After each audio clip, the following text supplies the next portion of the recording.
I've looked forward to it for quite a few months now. When I was here last spring, Dr. Black asked if I would come for such a meeting, and I agreed to do so. And I appreciate the invitation from him. Thank him for it. Thank him for the opportunity of being back on campus. I also appreciate the opportunity of being back with Dr. Black, a man that, as he has said, I have worked with in the past, a man for whom I have a growing appreciation and affection.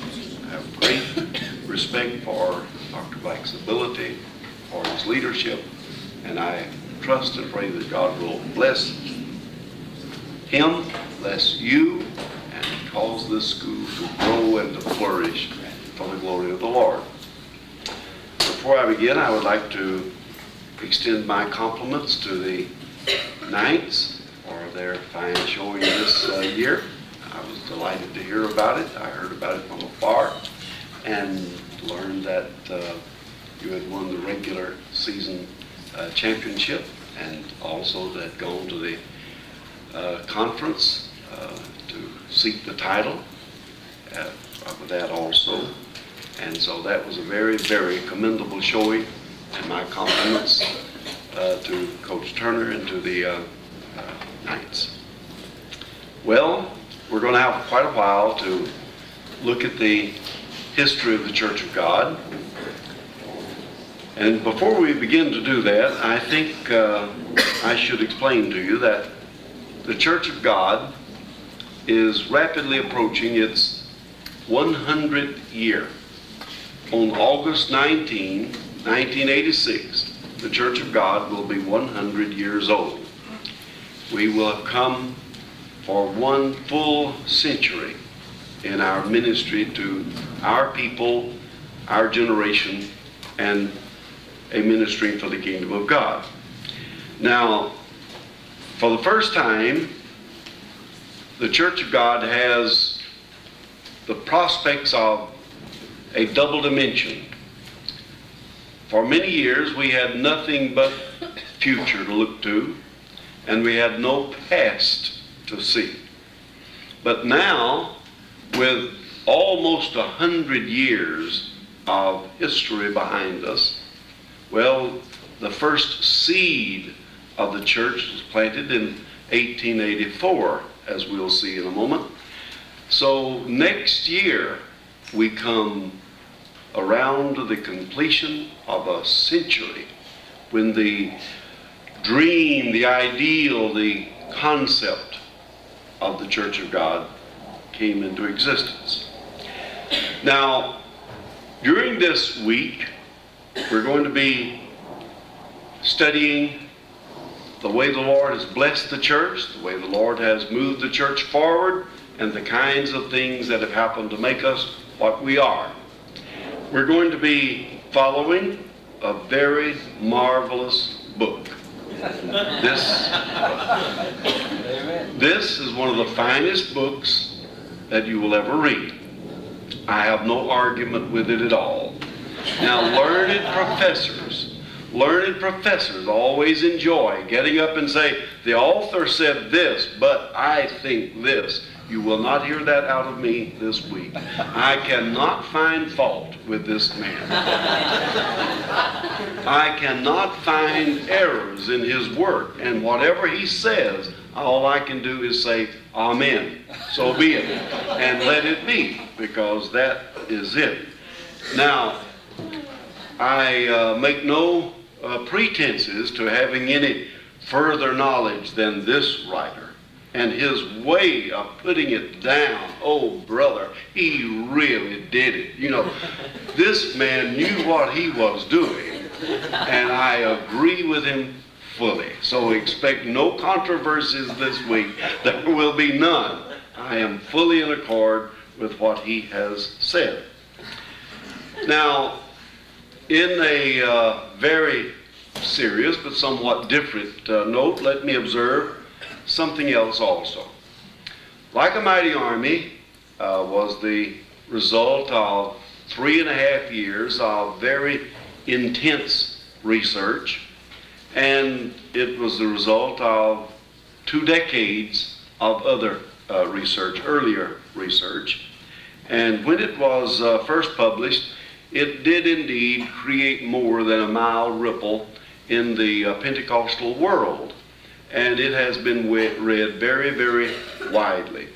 For a number of years, I have heard of seminaries and colleges, not Pentecostal, not Church of God by any means, who have used the book and have even made it required reading for certain of their classes and courses because of some of the content that it has of a sociological nature. And for that, if it has made any impact of that nature, then I'm very, very thankful for it.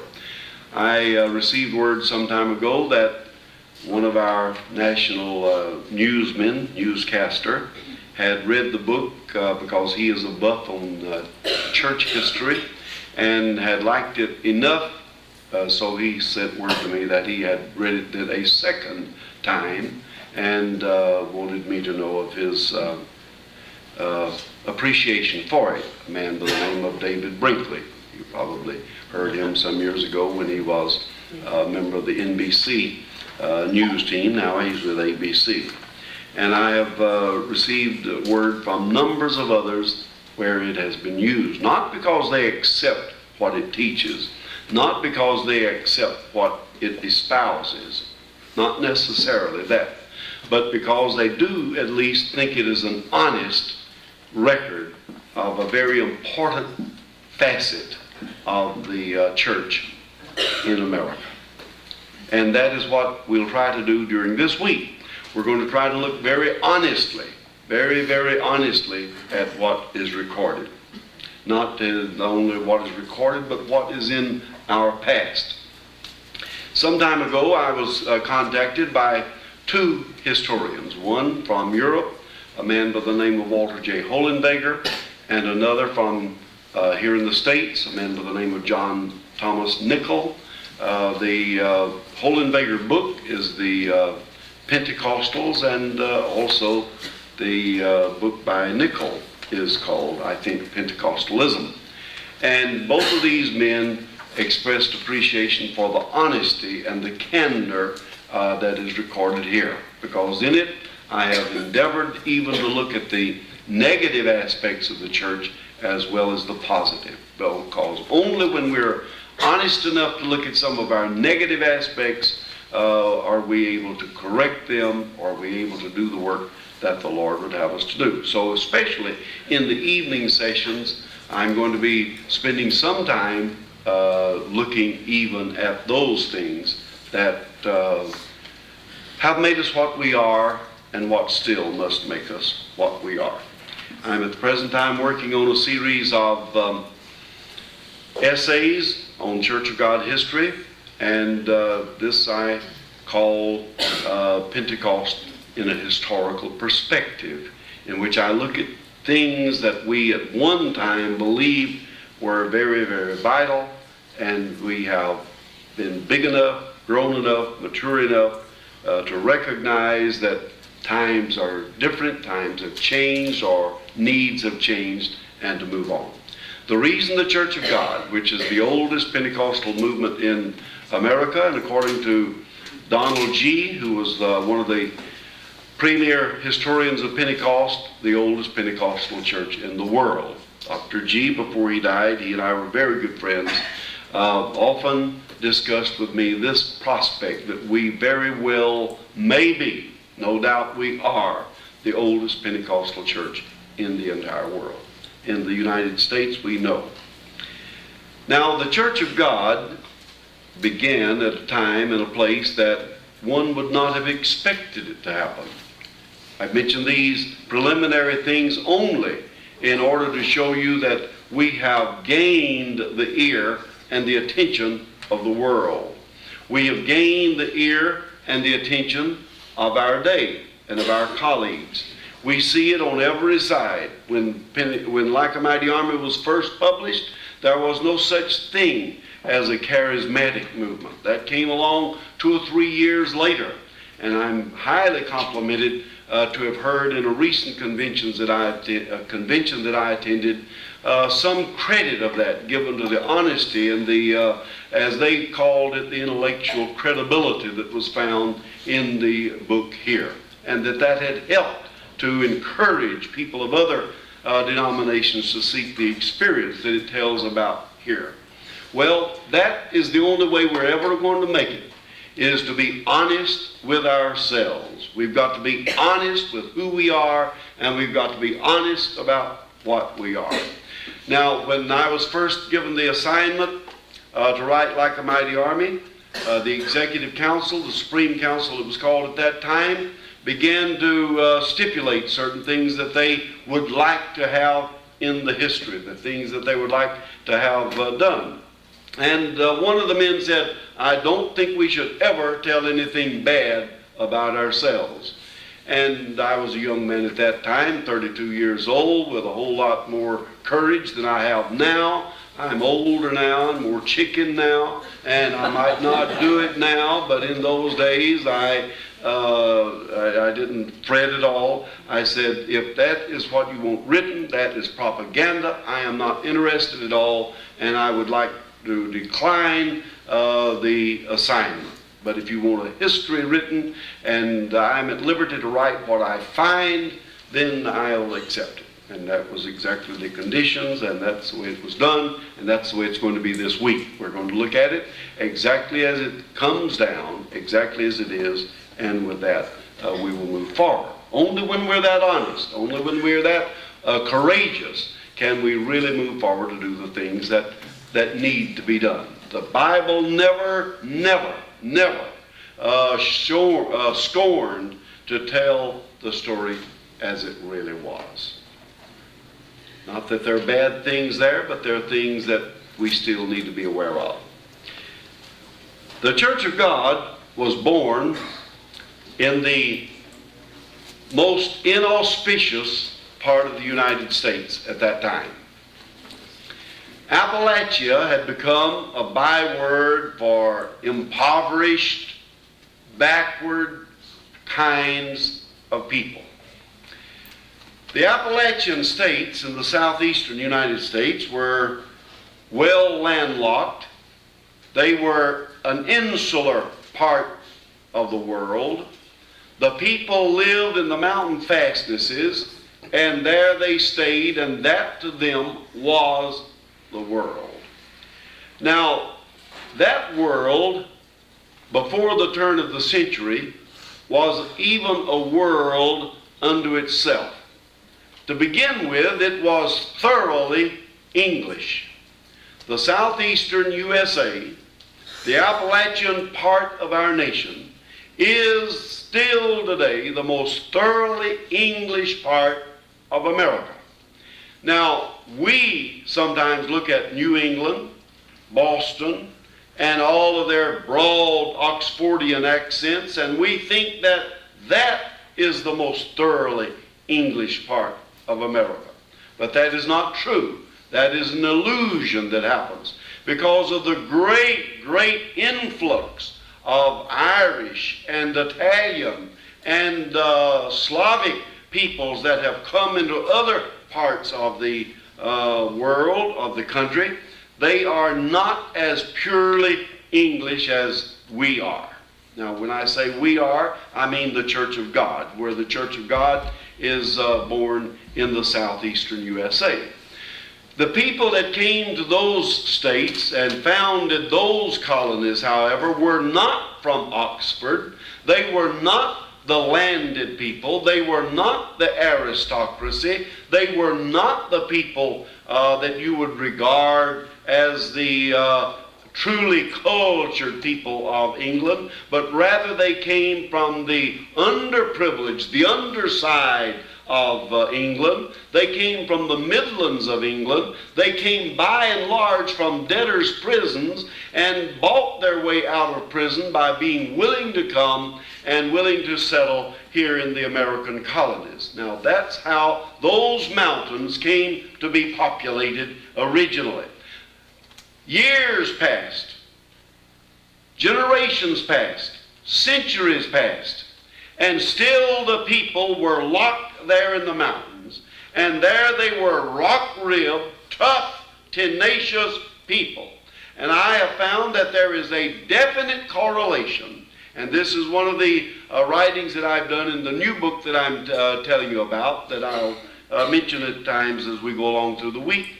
And that is that the origins, the dayspring of every movement does indeed have a cultural effect on what kind of people or what kind of church that will be. That will show and explain to you some of the differences that you find in the various Pentecostal movements. You have to go back to their origin, and you have to see the culture from which they were hewn and out of which they grew. And that will help you to understand some of the reasons that they have distinctions and differences even today. Well, that's where the Church of God was born. We were born in a place that was tough and a place that was durable. It was a place that had its tremendous, tremendous advantages, but it also had tremendous disadvantages as well. Now, among the advantages was that they were thoroughly English, and they had brought from England with them a real set of mind and a real frame of lifestyle that was self-sufficient. They were able to get along. They were tough, and they were hardy, and they were always suspicious of the outside. Now, the kinds of jokes that you hear and the kinds of stereotypes that you hear about the Southeast at various times is not all that wrong. Some of it is very, very true. You know, a short while ago, I was on my way in New York City to catch a plane, and I was sitting beside a very refined and distinguished business lady, and she was so agreeable and talkative, and we were just having the nicest conversation. She said, "Oh, I hope the plane is not late. We got in traffic jam." She said, "I hope we're not late, and I missed my connection to Chicago." And I said, "Well, I hope I'm not late and miss my connection also." She said, "Are you going to Chicago?" And I said, "No, I'm going to Atlanta." She said, "Oh, are you from Atlanta?" I said, "No, I'm changing planes in Atlanta. My home is in Tennessee." That changed the whole dynamic. These are her words, not mine. She said, "Oh my God, don't tell me you're one of those Tennessee hillbillies with 12 kids."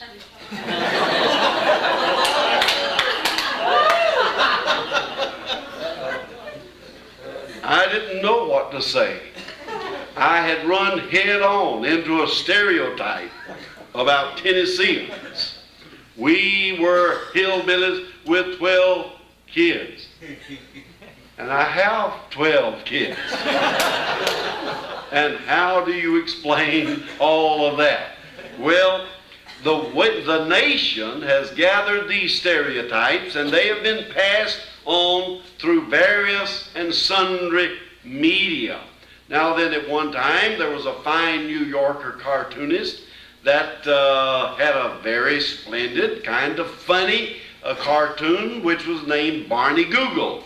Now, Barney Google was a New York shyster. He owned a racehorse called Sparkplug. And Barney Google took this racehorse Sparkplug all over the nation and entered him in races. And he finally landed up down in Appalachia. And in Appalachia, he met a very uncommon kind of fellow to New Yorkers, and a very uncommon kind of fellow to those that were reading his comic strip. This man's name was Snuffy Smith. And the nation soon liked Snuffy Smith better than they liked Barney Google. And Barney Google, who had been so popular, they had a song about him when I was a child that was called Barney Google with his googly eyes, and so on. But now then, it's Snuffy Smith, because the nation had found that which it enjoyed seeing, something that undergirded and underscored the caricature, the stereotype of the Southeast that they had. And so it's still there. The Appalachian states were insular. No real encroachment of other cultures and other peoples were there. They were indeed regarded as foreigners. And you didn't get back in there very much.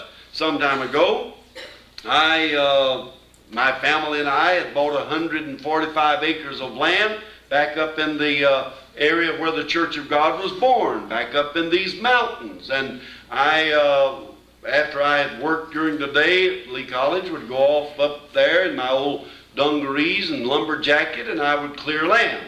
And I was up in a tree one day, thinning it out and trimming it along, and here came sashaying along three fellows with their guns hanging at their sides, right out of a Snuffy Smith cartoon. And they walked right up to the tree where I was, and they said, "You're a preacher, ain't you?" And I said, "Well, yes, I am a preacher."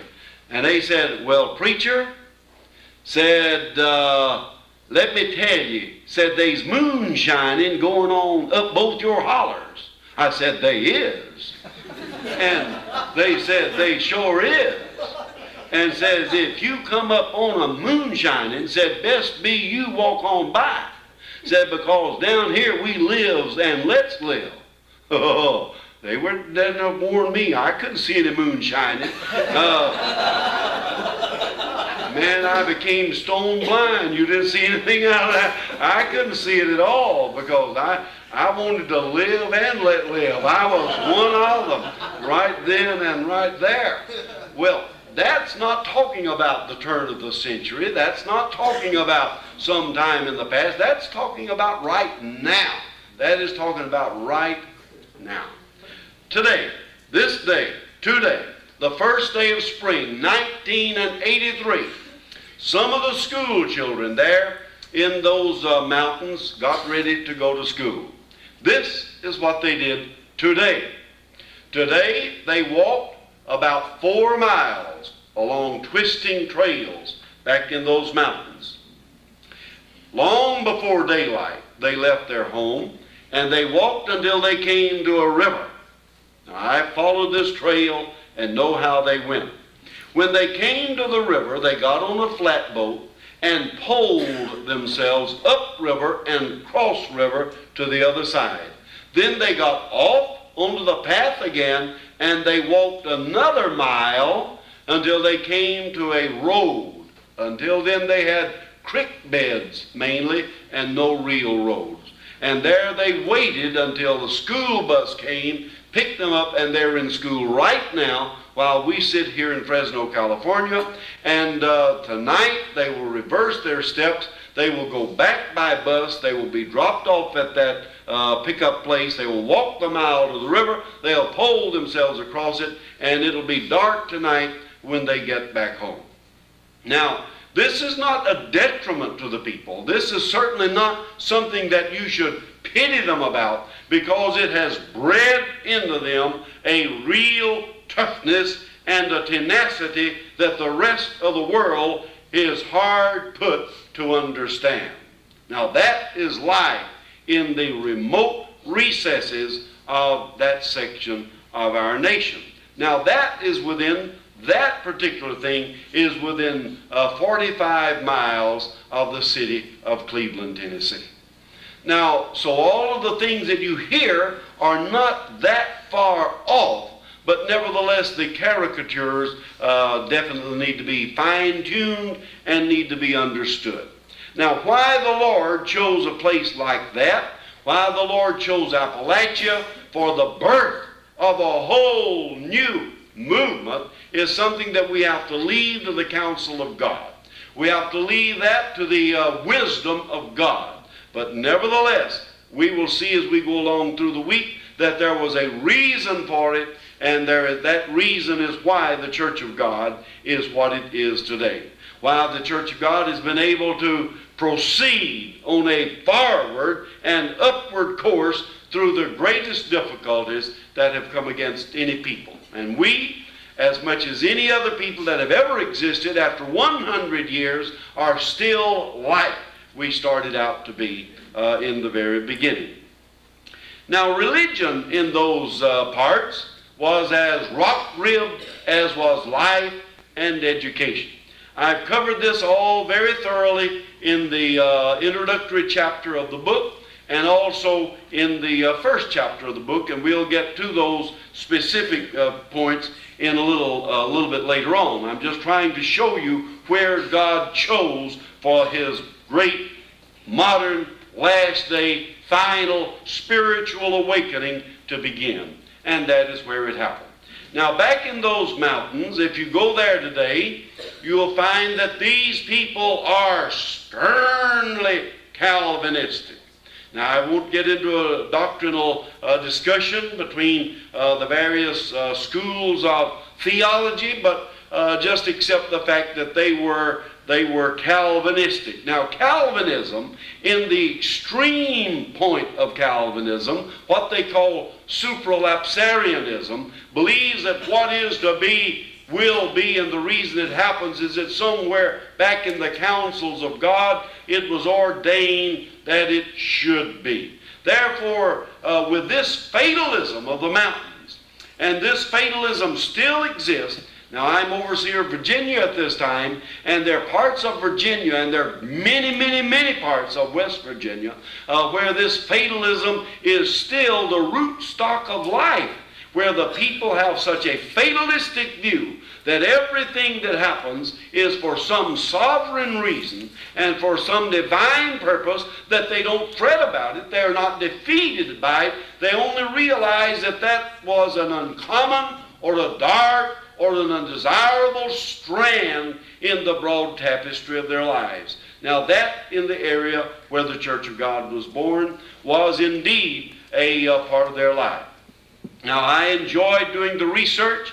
I enjoyed going back into those mountains. I enjoyed walking over those hills and walking along those paths and along those trails. And I enjoyed talking to those people who were shy and timid and frequently fearful. I enjoyed the days and the weeks and the months that resulted in my living there among them as I was doing the research, because I see in them a real honesty and a real candor that you would have to appreciate very, very much. Now, in their religion, they had their regular services. Usually, one man would pastor a great number of churches, and he could probably be at one church only once every 4 or 5 or 6 weeks. And he had to walk from those places. The Church of God people in the early days were great walkers, and it was not an uncommon thing at all. If any of you happen to have read my book, Cradle of Pentecost, in which I deal with this particular aspect of our early life, it was not at all uncommon for our preachers to walk 60 miles in one weekend as they went to their charges and they preached at the places where they went. They had their protracted meetings, and in these protracted meetings, you always brought in a visiting preacher, and he would preach forth every night as soon as the farm people could get to the church and would be ready for the service to begin. And that would go on for 2 weeks, 3 weeks, maybe as much as 6 weeks. And there they had these protracted or prolonged meetings. Now then, that was the center of their life. That was the very center of the whole existence that they had. Now, during President Kennedy's tenure in office, he initiated something that was called the Peace Corps. And there was a domestic aspect of the Peace Corps, which was called VISTA, Volunteers in Service to America. And these people were sent into the underprivileged and the backward sections of the United States, and there they were to work with them. Well, it just worked out that my eldest son, who is a rock-ribbed Democrat and worked with the Kennedy presidency rather closely in a state level, and was chosen to be one of the ones who would go into Appalachia. Sergeant Shriver appointed Philip to go into Appalachia and there work. He wore out about 2 cars as he would drive up and down the creek beds, which sufficed as roads, and as he made his way into those far recesses, back up the hollers, and not hollows, but hollers. You've got to know a difference there. And they would go up the hollers, and there the people lived, and they still had newspapers where they, or at least magazine pages, pasted on their walls, and that sufficed as wallpaper to keep the cold out. Even now of today, you cannot imagine the kind of isolation and the kind of remoteness that exists in certain places up there. Now that is the kind of place that the Church of God was born in. That is the kind of place where it was. Now, these Calvinistic believers, believing that if it is designed to be, and if it is ordained to be, it will be. In other words, if you're walking along and you fall down, you don't remonstrate with yourself for being clumsy. You get up and say, thank God that's over with. In other words, it was going to happen. Thank God it's happened and done with now. Now, churches were abundant. Some time ago, I was given an assignment by the National Endowment for the Humanities to do some research in the religion in those mountains, and I spent an additional time in doing that. And just last year, I was invited by the University of West Virginia to join with Dr. Helen Lee Doherty and Professor Harvey Cox, Dr. Harvey Cox of Harvard, in a symposium that they conducted on the West Virginia University campus, looking into the religion of these mountains and the kinds of things that are still there. It is a fascinating, a very, very fascinating thing. And one thing that really struck this Harvard Dr. Cox, and one thing that has constantly fascinated Dr. Doherty, who is a product of the West Virginia mountains, is this very fact of their lives, this supralapsarianism, this belief that what is to be will be, this kind of thing, has given rise to a plethora, a whole hamper of little independent congregations. You go back in there today, and you will find in certain parts of it, churches, they go by the same name, but they have no relationship to each other because they are independent of each other. These are the independent holiness churches. These are the independent things that exist even there in that area. I found it very humorous. One thing I found during the course of my going back into the mountains and doing the research was a church they called the Hound Dog Church. And I wondered, well, how in the world did they get a name like that, the Hound Dog Church? Well, it was very simple. In reality, it's not all that difficult to understand. Church finally got a church built out of logs, built out of slats, and they stood it up on its stilts, and there in the mountains, and the day came that they would have their dedication of their new church house. And one of the real dyed-in-the-wool supralapsarians was sitting on a log, sounding forth, and said, just think, God knowed 10 million years ago that we'd be having this here dedication. And some of them who weren't quite that extreme said, surely God didn't know it 10 million years ago. And he wanted to make it a little bit more. He said, he knowed it even 10 billion years ago. And so they said, well, I don't understand that. Said he knowed everything all the time. Said he knowed I'd be sitting here eating this very chicken leg. And they said, that very chicken leg? He said, this very chicken leg. And just at that time, a hound dog jumped up and grabbed it out of his hand and crawled under the church and ate it. And they had a fuss.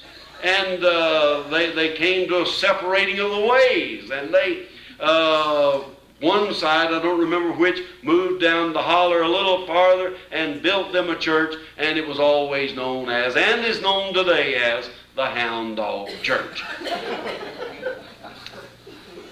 These were not Church of God people.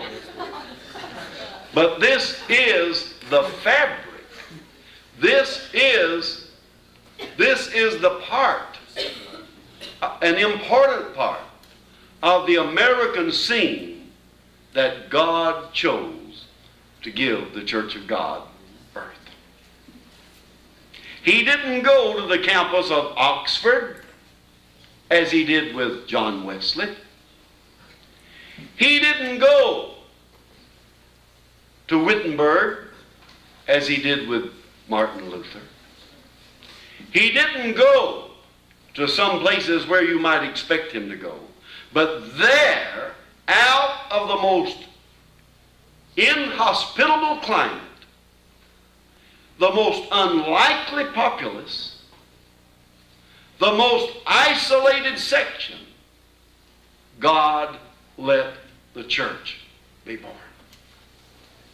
So that we would be, like the early Corinthian church, unable to look back to nobility, unable to look back to those things and find satisfaction or pride or arrogance, but that we would remain of humble origin and of humble root in order to do the work that God wanted done. Now, if I have painted to you a bleak picture, I have painted to you an accurate picture. One that the Lord chose, and that was His doing. That was the Lord's will. Because in those mountains, there were some sturdy, spiritual-minded men and women who ate for spiritual reality. A whole tempest toward the last quarter of the last century swirled in the religion world. And this was the birth of what we have come to call an ultra-liberalism. What we have come to call an ultra-worldly mindedness. What we have come to call an intense secularism. And there crept into those mountains certain aspects of this secularism and of this worldly mindedness. And the isolation could not hold it out. Now then, there was at that time one man by the name of Richard G. Sperling, a man 70 years of age, who felt a deep yearning for spiritual revival in his beloved Liberty Baptist Church. Now, when I say Baptist Church, let me identify the Baptist Church. It was not the Southern Baptist Convention. It was not the Missionary Baptist Church. It was not the American Baptist Church. There are as many Baptist churches as there are Pentecostal churches. But it was the primitive Baptist church, what we call the hard shell Baptists.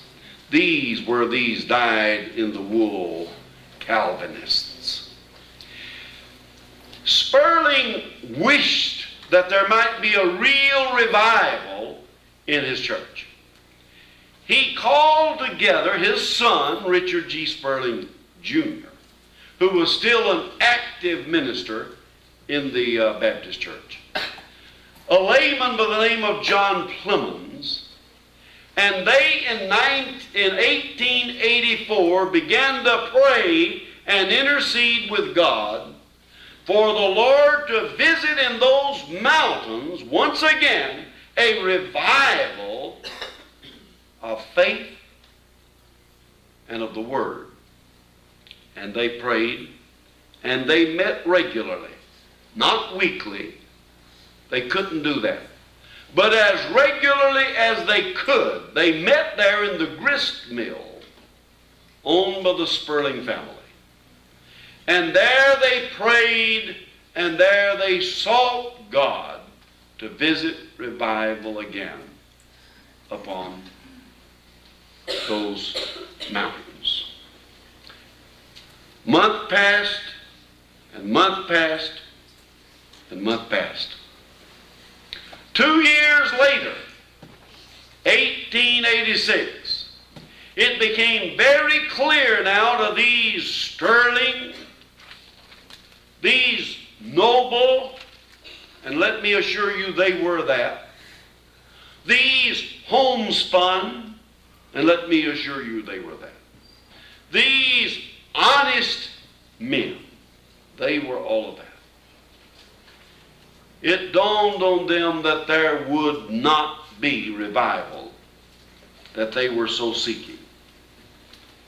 On page 2XVI of the book, this is still in the introductory matter, for its convenience in reading, I have broken them down in separate lines. There were 5 parts of belief that were tearing the Christian church apart. These 5 points of belief had crept in localized or endemic variations even into the mountains. They were not overt or blatant like they were in metropolitan areas, but they were there. Subtle, insidious, doctrinal points. These people had come to question whether the Bible was the Word of God. This hyper-liberalism and secularism had brought a repudiation of the virgin birth or of a literal resurrection. All of that was spiritualized.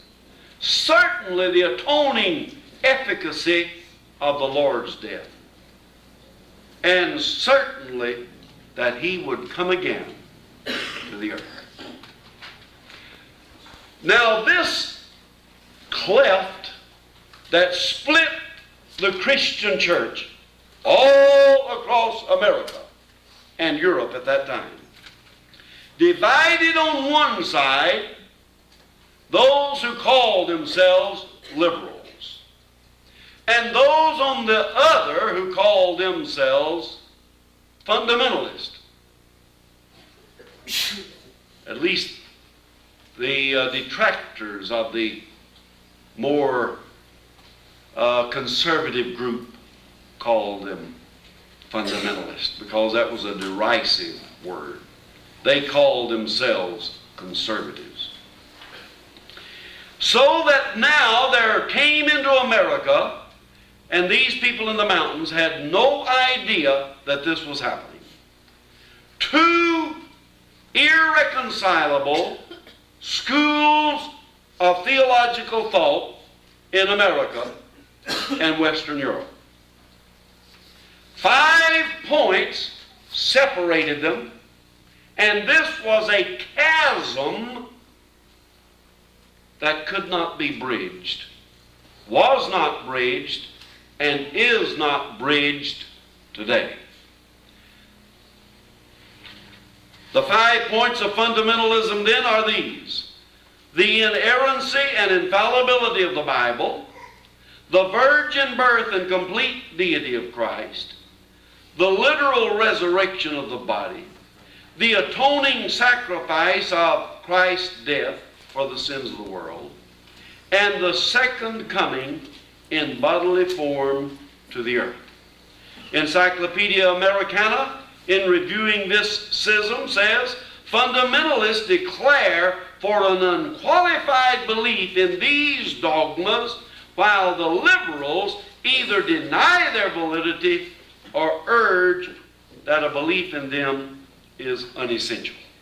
That split the face of American Christianity apart.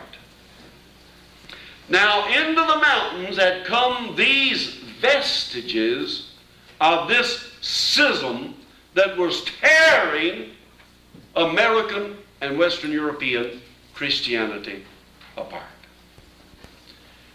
Without even knowing that they were playing a part in so vital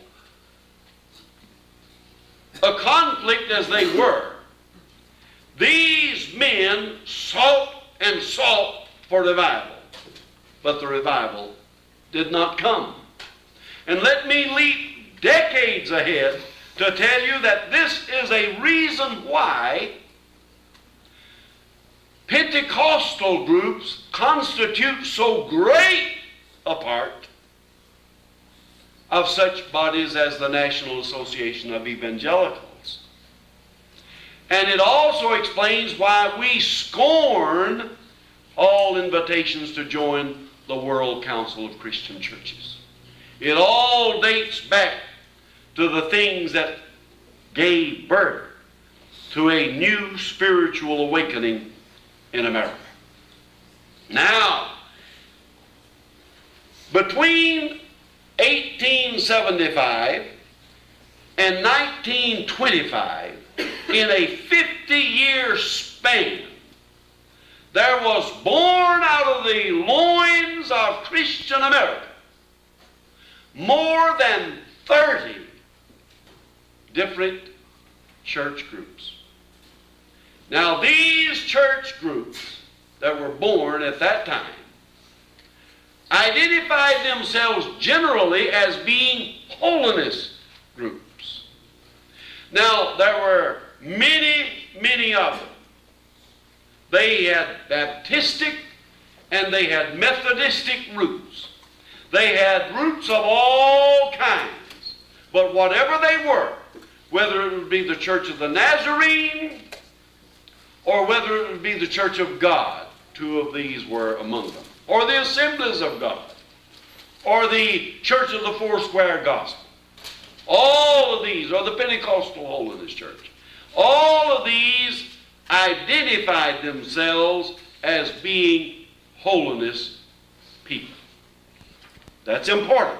And we'll get to that a little bit later during this week. It is very important, let me say, that the paramount identity was not as Pentecostalists, but as holiness people, to differentiate themselves from the liberal camp on the other side. Now, to be very honest, I get a little bit, at first I guess it caused me to be a little amused because of the bantering back and forth among Church of God people. Is he a liberal or is he a conservative? Is he liberal or is he conservative? I don't know what they're talking about, really.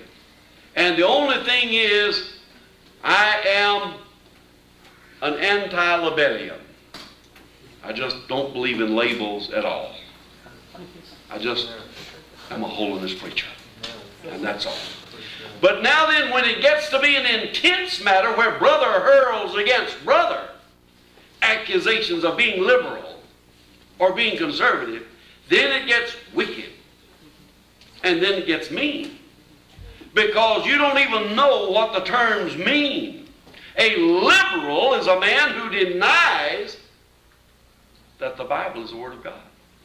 Denies that Jesus was born of a virgin. denies that there is to be a literal resurrection, denies that there is any efficacy in the atoning blood of Christ, denies that he will come again. That is a liberal. But we think of a lifestyle. I remember early in my days when a man was scathed for wearing a red tie.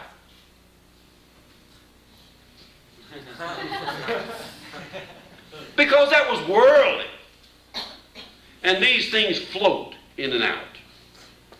They change and they move about. They're constantly changing what you want to identify. But more of that as we go along. Suffice it now to say that these men had come to grips with a real problem. They'd come to grips with a problem that was beyond their ken, beyond their understanding, beyond their comprehension. They had come to grips with a real problem. Revival did not come. So, on August 19, 1886, there was a meeting house, a log meeting house at the confluence of two creeks in Monroe County, Tennessee. This old man, now past 70, called them together in this union meeting house. And he sounded forth to them that no revival was coming, but that they should continue to do all they could to bring it about. Therefore, they would have a continuing series of meetings in which they would constitute a union of Christian believers. Now, they call themselves the Christian Union. Now, I'll get to that a little bit later in the week again, because this is the first of a whole series of concepts that would be modified as time went along. But for now, they did not intend to start a denomination. And long after I became a part of the Church of God, I'd been a member of the Church of God for many years before you could hear anybody suggest that we were a denomination. We were the church. We were it. In that day, they meant only to start a union of Christian believers. Now, the old man Sperling and 7 others, making 8, joined together to formulate the Christian Union. That was the day the Church of God was born.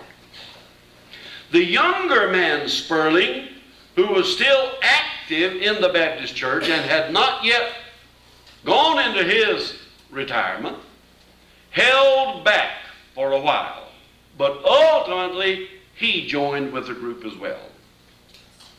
Then they were 9. 9 only. And that is the 9 that they would be for almost 2 years, at which time the elder Sperling died. And the Sperling you always hear about is not the old man who launched it. Too bad, because he was certainly worthy. But his son, the junior Sperling, who was most active in the work to be done. Now then, the Church of God, August 19, 1886, came into being. We're going to take a 10-minute break right here, let you get your thoughts and your notes together. Then we want to get right back into it, and we're going to go on from there, and we're going to continue now to look at the thread of what the church is and what the church has come to be. God bless you. Be sure to be back in your seats with the Bible or Shakespeare or any of the other. Another reason has been, that has contributed to it, is the generalized inbreeding. The people of the mountains marry the people of the mountains. And after a while, everybody in there is kin to somebody. You know? And after a while, you're just really, really kin to each other. That makes you very clannish. You know, we call the Conn family the clan. You know, and we're 43 strong, counting every hoof and horn of us.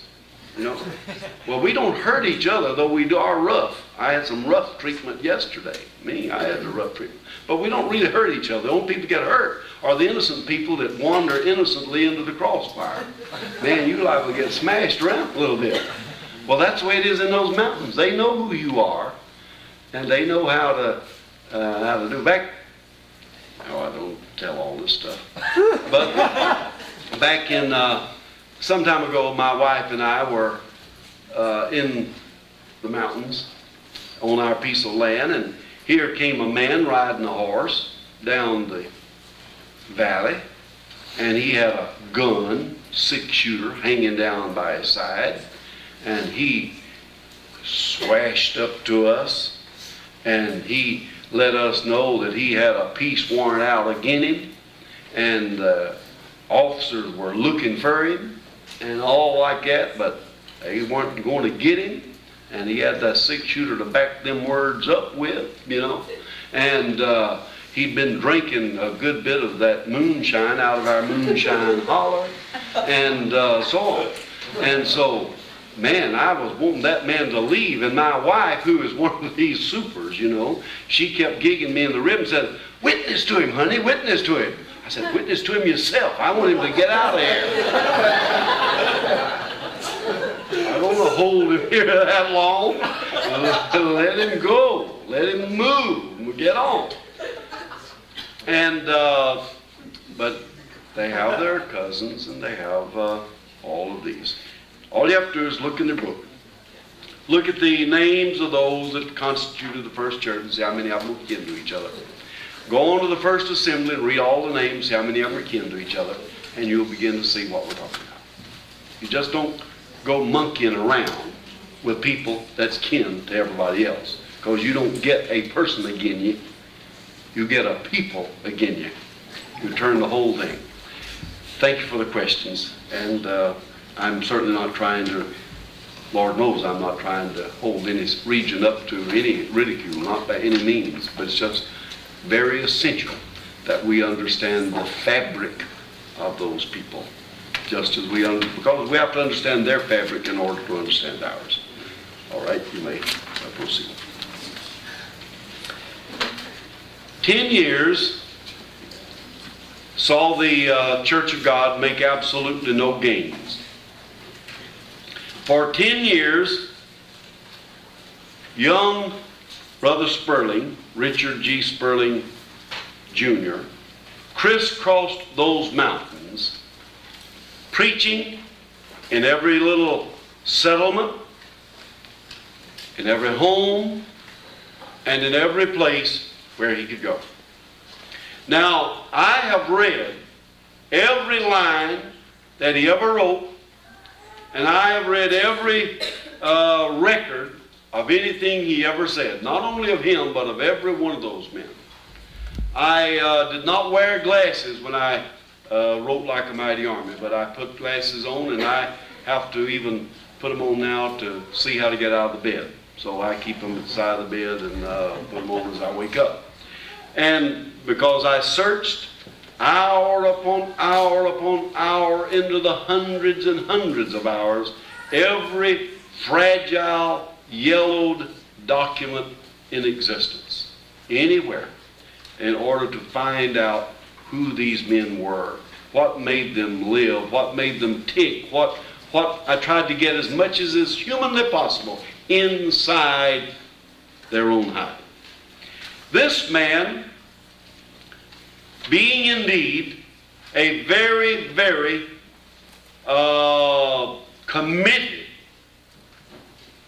Calvinist, and being very, very committed even to a kind of Knoxian, John Knox type style, which he admired a great deal, preached a most denunciatory gospel. He preached against sin. He preached against things that do not exist today. You see, the things that we so neatly classify as worldly did not exist when the Church of God was born. And certainly they did not exist when the church itself was born in Jerusalem. But the world was a problem then, and has been a problem in every age since then, and is a problem today. So to understand what worldliness is, and we're going to try to find that out as we go along, you're going to have to go a lot farther back than the little things that we look at and classify as being worldly. Because you've got to go back and find what is the world. I've written on that, and I preach on it very often. What really is the world? But that is what Sperling did. He preached and railed against worldliness. Now, he was a regular Jeremiah. He was a prophet. He was a prophetic preacher, because he denounced this and he denounced that. His whole sermon style was denunciatory. How many did he win? Not one. That decade started with 8 and it ended with 8. There were only 8. And for all of his fulminating against things and against people and against issues, the work of the Lord was not really done. Unless he was planting seed, sowing seed, or unless he was making the ground fallow, which is altogether possible. Very likely, in fact. But at least there was no positive results of the denunciations he made. But in the spring, leading into the summer of 1896, 10 years have passed now since the Christian Union was started in Barney Creek Meeting House in Tennessee. Now then, across the line in North Carolina. Now you must remember, these people, except on election days, paid no attention to and were not even aware of that line's existence. You can draw a 12-mile circle and encompass all of these things that happened. It all happened right there. So it didn't matter whether you were on the Tennessee or the North Carolina side of the line. You were on the same mountain ridge, the Unicoi Mountains. You were in the same hollers, along the same creeks. But you were on one side of the state line or the other when it came to voting time, and only that. So on the North Carolina side, near but not in the country away from the little town of Camp Creek. Notice how many creeks there were. Barney Creek, Shoals Creek, Camp Creek, one after another. Because you named where you were according to the creek. Though they didn't talk about creeks, it was always the creek. And the creek that you lived on. Still do. Now, in or near the little town of Camp Creek in North Carolina, there was a schoolhouse by the name of Shearer School. S-H-E-A-R-E-R. Shearer School. Now, don't you go into those mountains and start looking for Shearer School. You'll never find it. You will not even find where it was, because I never did hear of it. The only thing I ever heard of was Shearer School. And one of the characteristics of the language of those mountains is what we call telescoping, where you bring a bunch of words together into one word. I took my tape recorders back into those mountains, and I talked to those old people, and I'd talk to them, and I'd get them to tell me, and I'd tell them, ask them how to spell it, and they never did know how to spell it. And I would get them to say it into the microphone, and they would say it, and I would slow it down, and I would listen, and I'd get other people to listen, and I'd go back, and I would get my maps, and I'd get my atlases, and I would go back to the state records and the state files to try to find out certain names, but they were not always easy to come by. So at the very best, this is a close approximation to what I think they were saying, because I got more people to agree that Shearer School was S-H-E-A-R-E-R when I found out that there had been a Shearer School, but none of them ever, not in this lifetime, was guilty of saying Shearer School. It was Shearer School. It was spelled more like S-C-H-U-R-R, Shearer School. Shearer School. And the same thing about people. I tried to find out who the people were. And that was hard to find out too, because you never did get them to spell it out very much. Old Paint Brown, he was a good old man, you know, and you work all day trying to figure out what he said. Well, it came out in my book, P-A-I-N-T, Paint, B-R-O-A-N-G, Braun. But all I ever heard was Paint Brown. And so on. And I heard it slowly and I heard it carefully. And like I met a man, what's your name, sir? Bert Booger. And I said, who? He said, Bert Booger. And I asked him to spell it, and he did. He knew how to spell it. He was an outlander anyhow. And it was B-O-Y-E-R. I said, oh, I thought that was Boyer, French. He laughed, and he said, well, it did used to be, until I came into the mountains. And said I never could teach them to say that. They just called me Bert Booyer, and said I just joined them, and I'm Bert Booyer. And when I have to write it out, I write it out. Well, that is not in any way, that's a characteristic. We do it today. What in the world became with those peanuts? Jeet 'em? Man, we drive people crazy. Did you know that? They come out of the north and we drive them. Did you eat them? We can take 4 words, did you eat them, and make it one, Jeet 'em. And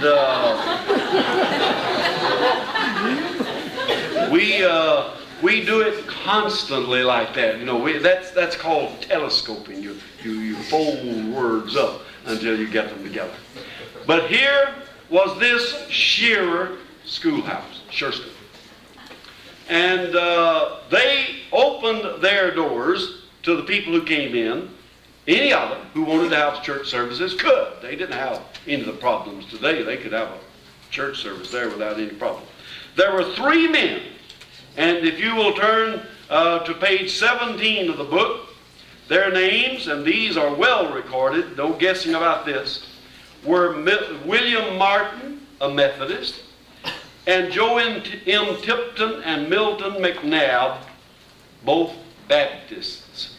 Now, sometimes when I'm speaking at colleges that are not Pentecostal, especially one of these 2, Baptist or Methodist, and I've been invited, thankfully, to many of them for just such lectures, not as long a series as this, but for at least a lecture on this subject, is the fact that here they were, Baptist and Methodist, but what they believed was hardly different at all.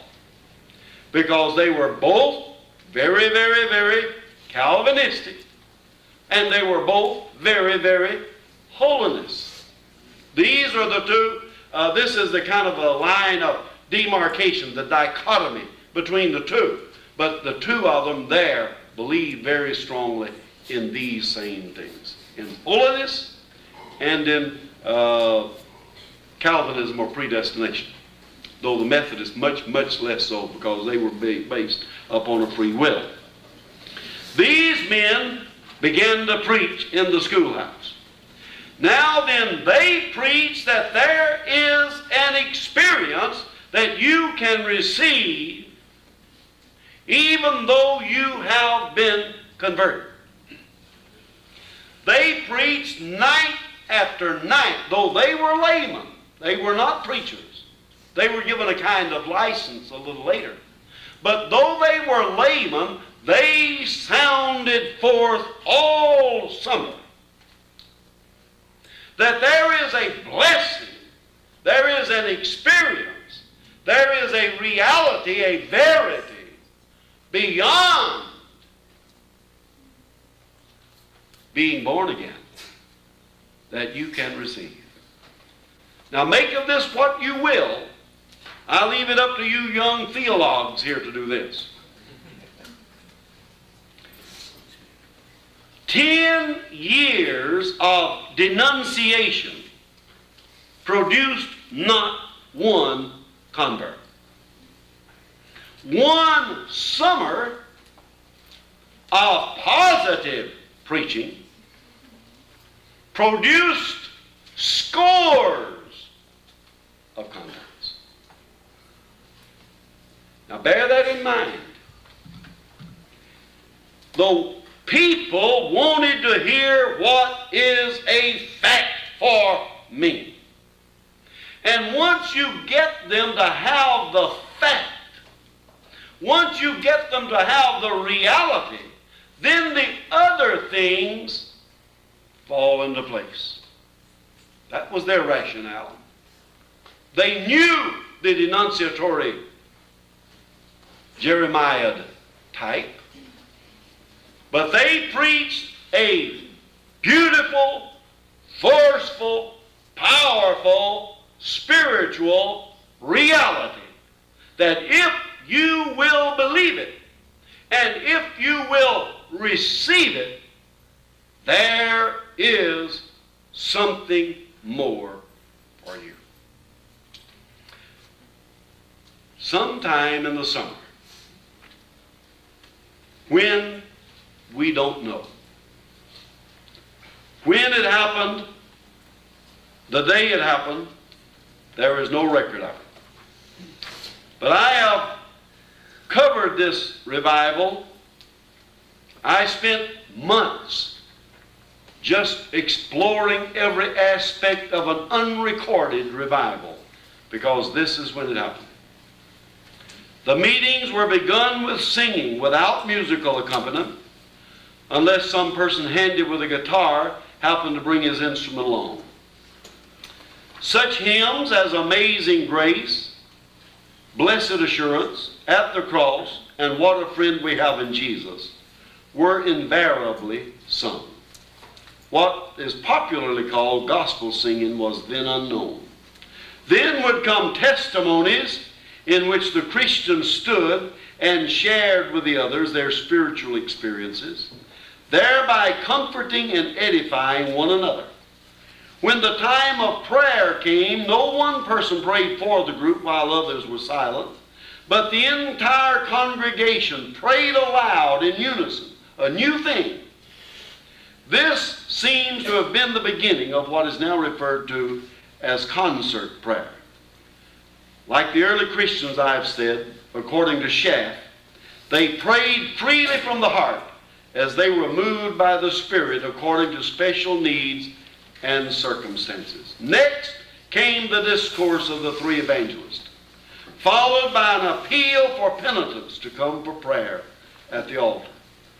Almost from the start of the meeting, the altars were filled with repentant sinners and seekers for the experience of sanctification as described by those who had received it. Many skeptics of holiness were convinced, and many more rough living sinners were converted. Revival was finally a reality. Now what follows in the account here on page 19 has been very widely quoted. You can read that particular section quoted in a lot of things, because it does show in reality when we were unaware of what a landmark of revival reality was being established by the people. But they did. They preached a strong and forceful and positive gospel, and the people responded, and they began to come to that little schoolhouse in droves. Spiritually starved souls crowded into the plain frame building each night, coming in unbelievable numbers from farms tucked far away in the valleys or up the mountainsides. The distances from which the people came would not seem too far today, but 15, 20, or 30 miles is a long distance when it is made on foot over steep terrain, or in buggies, wagons, and ox carts over twisting, deeply rutted roads. Still, the people came. Almost from the outset, the schoolhouse was too small for those who came. But quickly the crowds became throngs that spilled out over the slopes, trying to hear and see.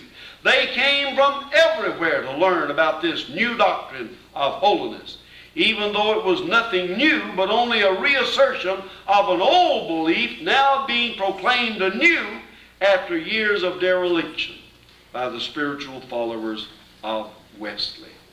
The people were hungry for the pure and simple Christianity propounded by these untutored men who knew no complex theology and whose logic began and ended with "Thus saith the Lord."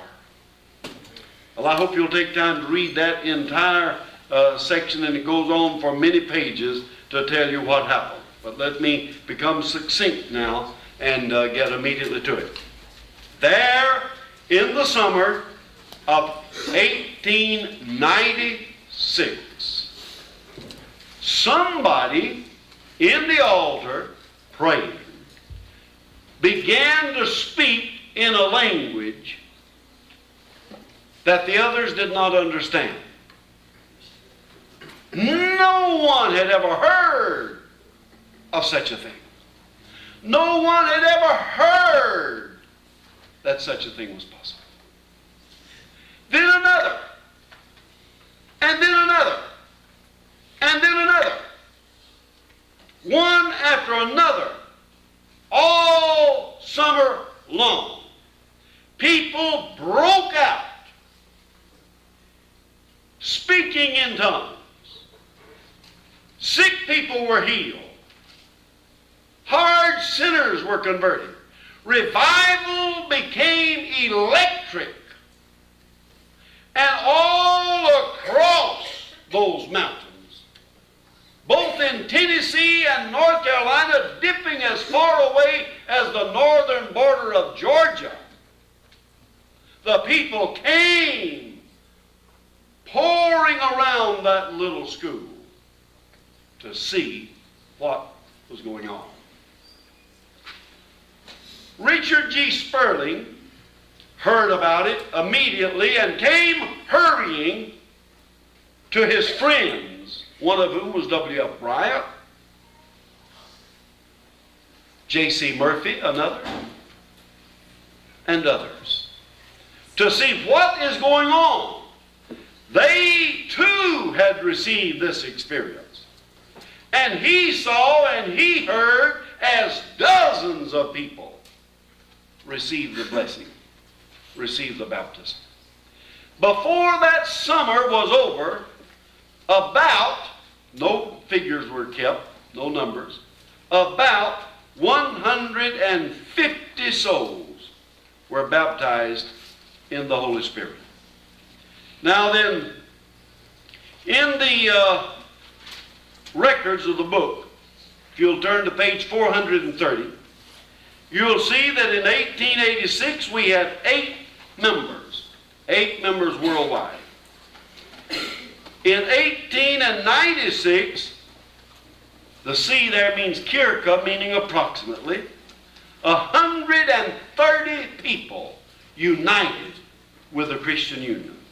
130 people in one summer because of this tremendous outpouring of the Holy Ghost. Now, let me hasten to make two observations that need to be made. Number one, remember this. When the book first came out, I was contacted by a professor at Yale Divinity School.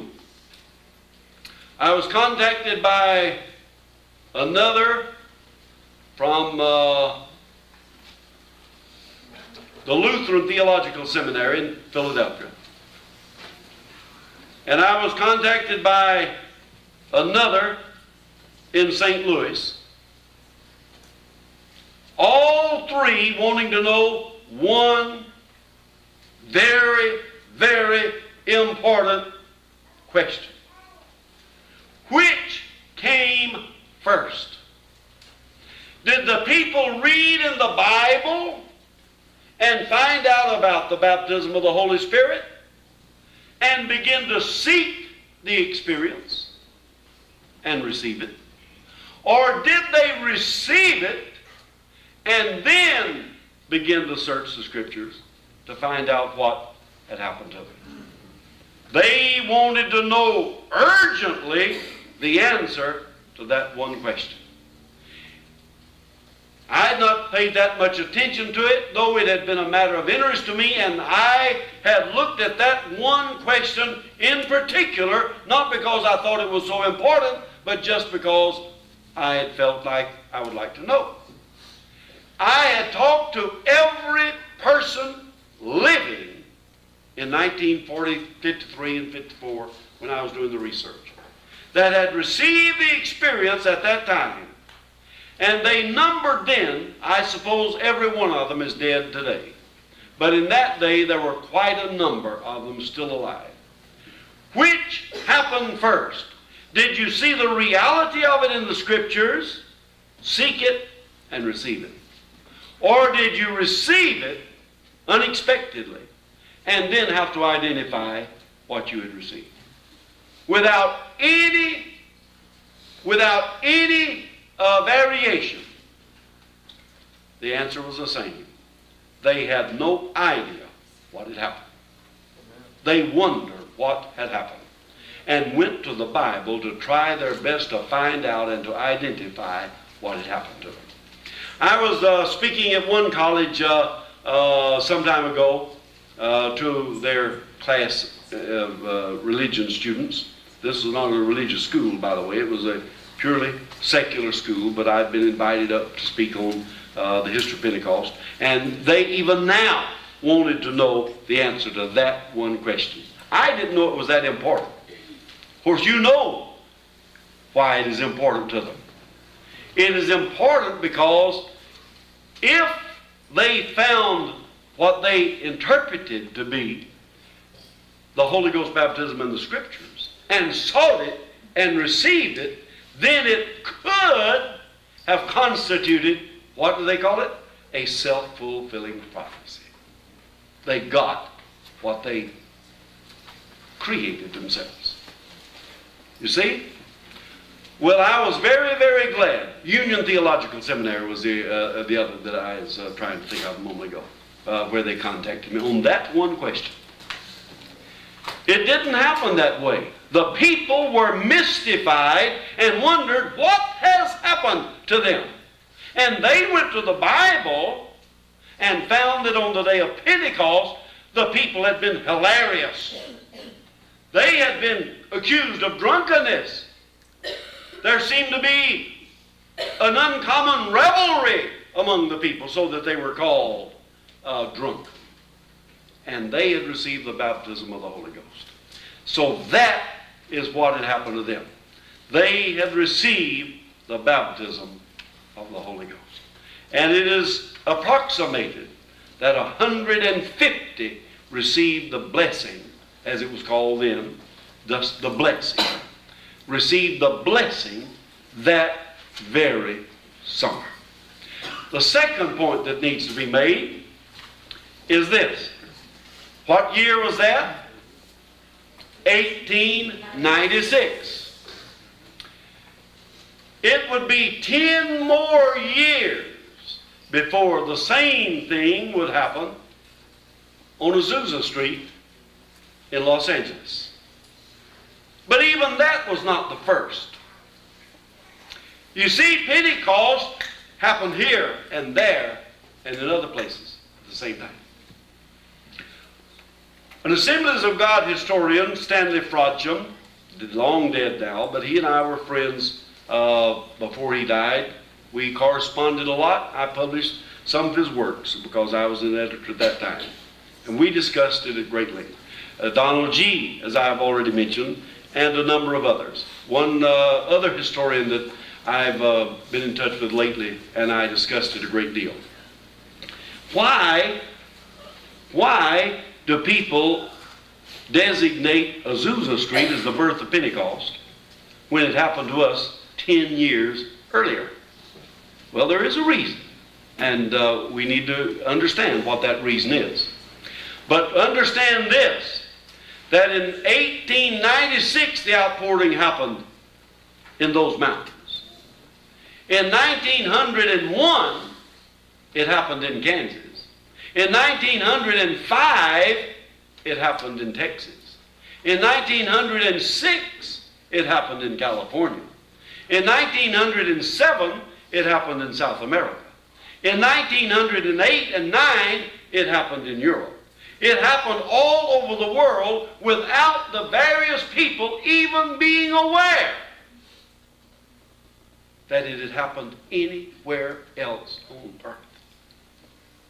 Now, the reason that happened, and there's no quarrel about it, there's nothing about it, just an understanding. Where did the people that had the experience live? In the mountains of North Carolina and Tennessee. Well, they didn't go over on little weekend junkets to city. The nearest town was Camp Creek. And that wasn't a camp. That wasn't a town, really. And the next nearest one would have been a little place called Cleveland in Tennessee. And that, my dear friends, was a 2 days journey on a copper road. I mean, a road where copper was hauled through the mountains. 2 days. They had to have a halfway house so you could stay if you ever wanted to go to that little town. And when you got there, it wasn't much. When the Church of God moved there, it wasn't anything but dirt roads and gas lamps. Man, we really brought that place out. I like to tell the city fathers that. Little joke there. When it happened there, it was in a landlocked area, and they didn't send newspaper reporters. No Henry Minkins of New York came rushing to cover that. They didn't hear about it. You understand? But when it happened in Los Angeles, a great cosmopolitan center where they had wireless capabilities to send the message of it around the world. Therefore, people became aware of it. Then, as it rolled from Los Angeles to other parts, there were these other pockets found in Texas and in Kansas and in Tennessee and in other parts of the United States where it had happened previous to that. So that is why, and it's fine, that people generally regard 1906 as being the birth of the modern Pentecostal movement. There is a strong possibility, if that had not happened then, that it still would not have, from that mountain launching post, have got out to the places to where it has gone. Now then, the whole dynamic of the church changed. Now then, it is not by any means a little isolated, insular people of 8, but it is instead a compact, spread over the whole mountains area of people who have received the blessing and the baptism.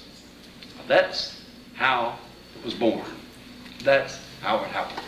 And what we're going to look at tonight is going to be something both exhilarating and frightening. But tonight, and I've tried my best to arrange the lecture so that it will be in the evenings, that we will be dealing mainly with some of the tough nut issues that are going to come up. So you be here tonight, and we'll be looking forward to it, because tonight we're going to look and see what the aftermath and consequences to this great revival were.